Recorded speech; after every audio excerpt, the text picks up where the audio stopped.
Selanjutnya di sini saya akan melakukan cek respon, yaitu cek kesadaran. Di sini saya akan menyentuh bagian bahu dengan menggoyangkan Bapak, berisi Bapak, bahu, Bapak, Pak, Bu, gitu. Apakah Bapak baik-baik saja? Selanjutnya di sini saya akan di sini saya akan melihat apakah pasien itu bergerak atau merintih dan juga menjawab respon. Tanyakan, apabila menjawab, tanyakan bagaimana Anda bisa membantu. Lalu selanjutnya apabila masih belum mendapatkan respon, lakukan 3 langkah, yaitu sirkulasi, lalu jalan nafas dan juga pernapasan dari CPR. Terus selanjutnya di sini saya akan melakukan call for help, yaitu di sini saya akan melakukan meminta bantuan dengan cara menelepon 118 dan juga meminta bantuan untuk mendapatkan AED jika tersedia. Selanjutnya di sini beri informasi pada orang yang tidak sadar dan juga membutuhkan ambulans segera. Lalu apa yang terjadi dan juga jumlah korban, lokasi, nomor telepon yang dapat dihubungi, dibutuhkan ambulans segera. Tutup telepon setelah diinstruksikan oleh petugas, kirimkan kedua penyelamatan kedua jika ada dan untuk memanggil bantuan. Selanjutnya di sini saya akan melakukan sirkulasi, melakukan posisi korban di atas di permukaan yang datar dan juga keras. Lalu di sini saya akan melakukan palpasi untuk mendeteksi arteri karotis yang tidak lebih dari 10 detik dengan menggunakan 2-3 jari saya. Lalu selanjutnya apabila arteri karotis tidak teraba, maka dilakukan penekanan dada atau chest compress. Selanjutnya di sini jika arteri karotis terdeteksi namun pernapasan tidak ada, selanjutnya di sini saya akan melakukan pernapasan kecepatan 10 sampai 12 nafas per menit sampai bantuan tiba. Periksa denyut arteri karotis setiap dari 2 menit. Selanjutnya di sini saya akan melakukan penekanan dada atau chest compress.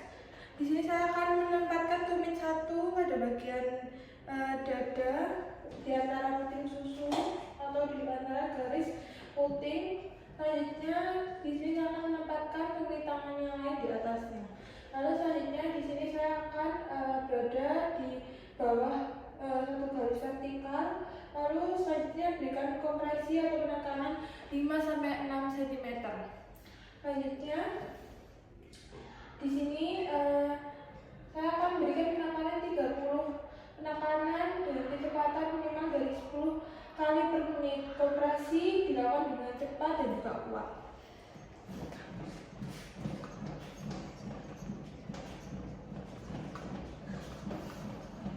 Lalu selanjutnya di sini setelah 30 kali penekanan buka, setelah itu saya akan melakukan RW, yaitu setelah 30 kali penekanan dan juga membuka RW dengan metode hit lift chin lift dengan cara menempatkan pasien pada permukaan yang keras dan juga datar. Setelah itu mengangkat dagu dengan satu bagian, lalu sementara tangan yang lainnya mendorong dahi ke arah bawah. Setelah itu untuk menyejarkan dari struktur jalan nafas. Selanjutnya apabila ada cedera tulang dengan menggunakan metode jam terus, yaitu di sini saya akan menempatkan pasien pada permukaan yang datar dan juga keras, lalu pada bagian tangan pada masing bagian diletakkan pada sisi rahang pasien, lalu angkat rahang dengan menggunakan kedua tangan hingga rahang berpindah ke depan dan juga membuka jalan nafas. Selanjutnya di sini saya akan melakukan breathing. Apabila pasien tidak bernafas, berikan bantuan nafas menggunakan face mask yang diletak di mulut pasien. Di sini saya akan melakukan breathing, yaitu dengan membantu bila Pasien tidak bernafas memberikan alat bantuan dengan menggunakan face mask dan diletakkan di atas mulut pasien. Selanjutnya, pegang nafas terbuka, jepit di antara hidung yang tertutup dengan jari memeriksa. Berikan nafas bantuan, 2 nafas bantuan, masing-masing 7 detik.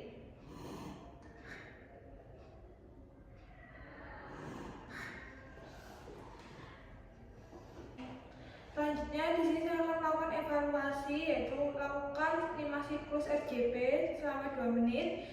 Setelah 5 siklus RJP dilakukan pengajian aeratis alterna.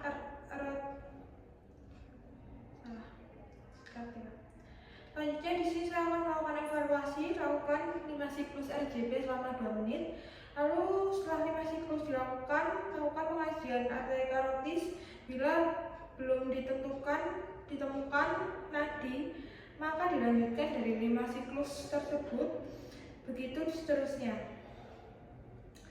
RJP terus dilakukan dengan memberikan 30 penekanan diikuti oleh 2 jalan nafas AED hingga AED tiba. Sini saya akan melakukan 5 siklus dengan bila sudah diberikan penekanan hingga 30 penekanan, lalu ikuti dengan 2 jalan nafas.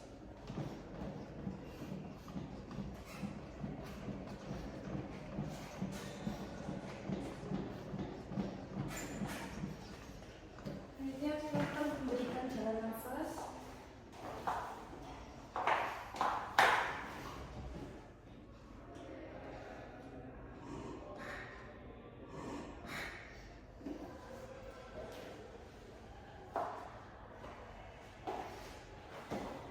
Tunggu hingga AED tiba. Setelah AED tiba, di sini saya akan melakukan penggunaan AED. Segera persiapkan AED, lalu diikuti dengan instruksi yang diberikan. Buka pakaian pasien, keringkan bagian dada apabila terdapat basah. Lalu selanjutnya, di sini saya akan melakukan pemasangan AED pada tepi kiri bagian bawah dada dan juga pada bagian kanan dada di bawah klavikula.